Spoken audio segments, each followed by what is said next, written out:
today I'm going to be doing a sew-in, wash and maintenance routine. As you can see, the hairs are crusty and having a lot of oil buildup. So we're going to be taking this to the bathroom to wash this right now. So I'm going to start first by properly wetting my hair. We all know how we literally have braids underneath our sewing weaves. So I'm going in with this comb I took from my brother's room. Please don't tell him. I'm going in with this comb to ensure that the water gets into the actual braid, because our hair needs moisture, not just the weave extension. So I'm trying to ensure that I get the hair properly saturated with water and also get the weaving, the braiding underneath the extensions with water as well, because there's no point of doing this if that's not going to be washed as well. So I'm going in with this shampoo. This is one I highly recommend because I see it a lot on TikTok and on YouTube, okay?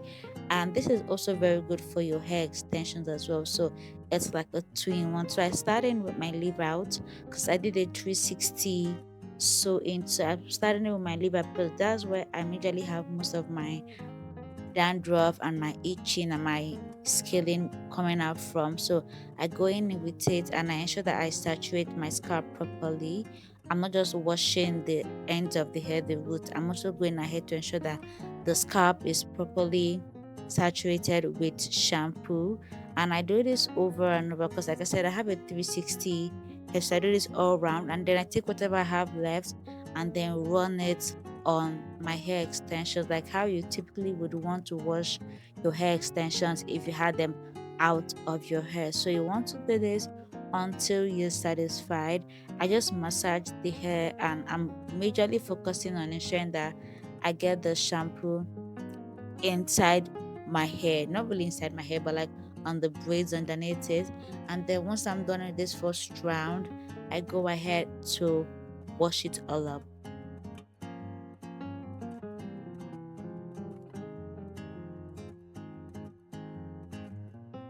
So while washing, you see that I'm taking my time to ensure that I'm getting my fingers inside the hair. You just don't want to run the water along the hair. You want to take your time to ensure that the water gets inside and then washes up all that buildup and dandruff.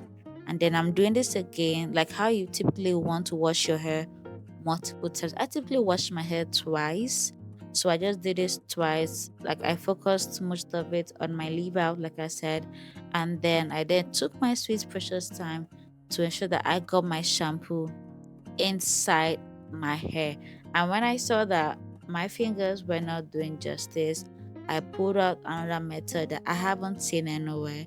So please, please, please do not try this at home. I literally just put up my brother's comb and then got some shampoo product on my palm and then saturated the teeth of the comb with the shampoo. I just did the girl math in my head that if this can penetrate and get into areas where my fingers can get into, I might as well just saturate it with. And yeah, this is me telling you don't do this at home because I will not be held responsible for what happens. So I just felt like it just made a lot of sense that this was going to go into areas where my fingers can go into. I'm gonna just put the shampoo there and put it and wash up my hair like that. And it was very satisfying. It was so satisfying. I can tell you that. You know, those times where you're so in the itching you so badly, I want to itch your hair, but you don't want to mess up your hair. I was able to itch all those parts, all those areas that my fingers cannot naturally get to. I was able to get everything itched, and it was, girl, you can see my facial expression. I was enjoying every bit of this.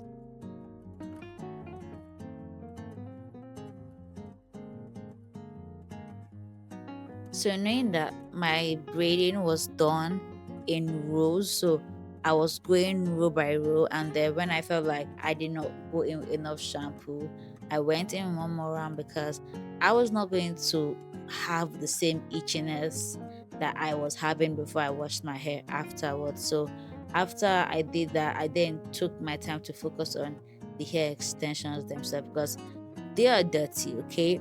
You've had them out under the sun, in the rain, dust build up, everything build up. So you also have to go in with your shampoo on your hair extensions. I do understand that we are focusing on putting back moisture and washing our actual hair, but you also need to not neglect your hair extensions. Then I maneuver the settings of my shower head. I don't know the actual name, but you know how your shower head has different teeth. Well, mine has different teeth. So there's one where you have to separate the entire thing, and there's one that where you have like more pressure. So I use that so that that pressure can get into the braiding I have underneath my extensions. And then at this point, I'm going in with my conditioner from the same brand. And I don't know why the girls be going with it, but at the end of this video, you will see why, and you know why I went in with that conditioner. So, given that this hair was already getting a bit tough and I needed this hair to get soft and silky, so I focused my attention on ensuring that those parts, the extensions themselves, have sufficient conditioning so that when I'm brushing them on a day to day, they're not going to be breaking my comb or destroying my arms. Okay. And then when I was done with that, so that the leave out, so that the extensions rather have more time to be conditioned, I started with that one, and then I went to my natural hair because my hair is relaxed, so it doesn't really need much conditioning like that, if that makes sense. So, but then the most conditioning was the hair extensions because they were tough. And then I wrapped everything up in my shower cap, and I gave this about 20 to 30 minutes. So you might want to go ahead and do something else with your time and just forget that you have a shower cap on.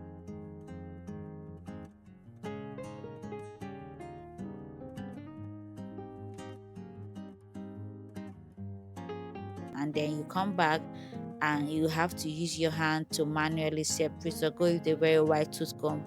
I use my brother's own to start combing my hair, and I can already see the difference and feel the difference. The longer you put your conditioner on your hair, the much more detangled it would be. So this is the result I was able to get after leaving the conditioner on my hair extensions for about 40 minutes. You can do 30 minutes. I just did 40 minutes. Then I went ahead to wash it. I was just enjoying every bit and piece of this because it was very satisfying. The fact that I'm able to itch my hair and get rid of all the dandruff, all the buildup of wax and baby hair gel and all of that stuff. So right now I'm just washing everything out. But mind you, I did not want to wash all of the conditioning out. So I didn't really go in with serious washing as I did with the shampoo.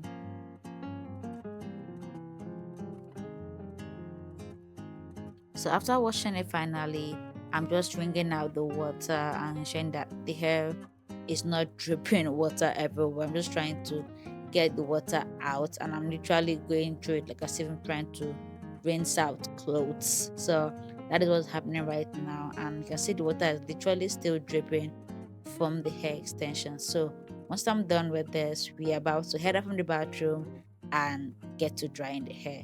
So now, guys, we are out of the bathroom and we are drying our hair. I did forget to film the beginning part because I was more focused on getting my hair to stop dripping water. Okay, so at this point, after drying my hair with the blow dryer, and this is what we're having right now. So we're just drying in bits and pieces. And given that I did not have the, y'all know all those hood dryers or all these what they call them again, I'm trying to remember the name, all those I can't remember, but I'm sure you all know what I'm talking about, that come with bonnet, but you can connect them to a socket and have this long tunnel thing that can blow dry your hair properly. I'm probably saying nonsense at this point, but you all know what I'm talking about. I don't have that. So for me to ensure that the inside of my hair is dry, I just go really close up with the dryer onto my hair and just leave it there for a while for it to get some heat and dry up.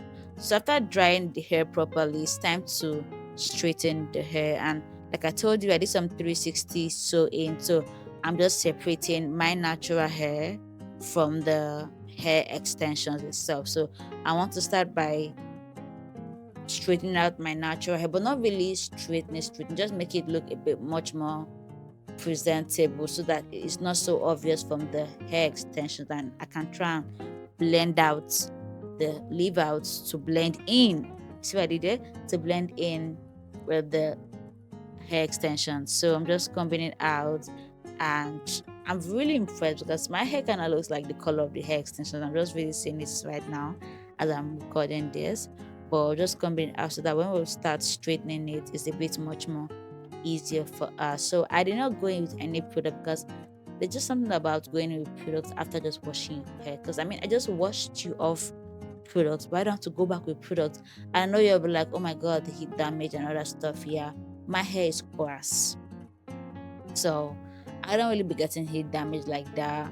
So, but I did put the hair straightener on really low heat. I think I had about 100 degrees. Yeah, so yeah, it's not so hot like that. So I went in with the comb like a regular silk press kind of thing. Want to see how I would normally do a silk press? I'll leave the video up here for you to watch, and also below in the comment section. So if you want to know how to really silk press your hair at home, yeah, this is the girl, this is the channel for you. Okay, so after doing this about 2-3 times, this is what we're having, and then I'm letting down my hair like a Rapunzel, and we start straightening out the extensions themselves, going in with a very small comb. I think it's like a tail comb. Yeah, I would call it a tail comb. And my hair straightener still under temperature because I feel like nowadays, yeah, low heat just does it for me. Like, why do you want to intentionally put more heat on something? Like, even your body, why do you want to like really intentionally burn your body with more heat? No.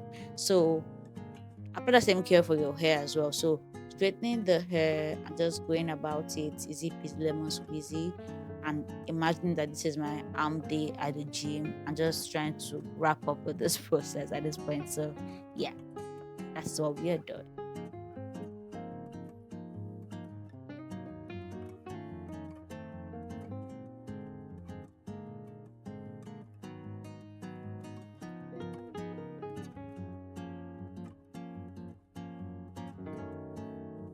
And at this point, you're beginning to see that the hair is coming together. I can't lie, the conditioner really did its thing because I know the struggle I was experiencing with this hair without it being conditioned.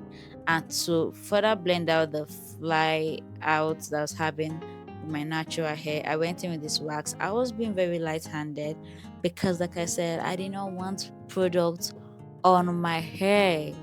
I didn't want to pluck my hair, but I needed to slick out those flyaways because they were just spiking out. And then I went in with my hot comb also on low. I think at this point I even turned off the hot comb. Yeah, I turned it off. So I turned it on for a while, and then I turned it off when I wanted to put it on my hair so that first and foremost I won't burn my scalp because I am a victim of that. But I just trying to use the hot comb to just further slick my hair, and this is what we are having, guys. After all that process, this is what we are looking like, and I'm pretty sure you learned one or two things from this video. So if you do learn something from this video, let me know by leaving a comment below and subscribe if you're new, and I'll see you guys in another hair routine video. Till next time, bye.